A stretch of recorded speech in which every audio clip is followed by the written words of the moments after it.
Hello বাবা, আমি ছাগল চড়তে এসেছিলাম এই ভাল খেতা দিকে। ওই সাদা ছাগলটা জেনে শিয়ালে খেয়ে দিল। কি বলছিস রে শুয়োরের বাচ্চা, তুই কি করছিলি? এক পাল শিয়াল ছিল, আমি ভয়ে না গাছে উঠে দিচ্ছিলাম। আমি আর কি করতো? আচ্ছা আচ্ছা আচ্ছা, ঠিক আছে ঠিক আছে, যা আবার হয়ে গেছে, তুই এখনই ঘর চলে আয়। না বাবা না, আমি ঘর যাবো না, তুমি গেদে ঠিঙাবে এখনই। না না না না না, মারবো কেন রে? আমার কাছে ছাগলের থেকে তোর জীবনের দাম বেশি। যা হচ্ছে হচ্ছে, জলদি করে ঘর আয়, এখনই ঘর আয়। ঠিক আছে বাবা, আমি আসছি তাহলে।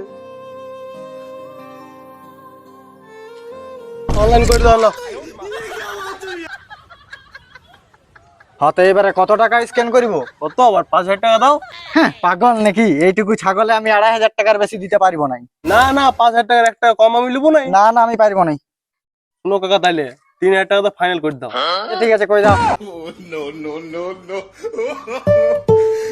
ঠিক আছে, হয়ে গেছে, আসছি আমি। এই চল চল চল চল চল চল, আজকে তুই আমার, চল চল। তাহলে ঠিকই আছে, পুরা বাজারে 3,000 টাকা আমার রোজগার হইলো। চ।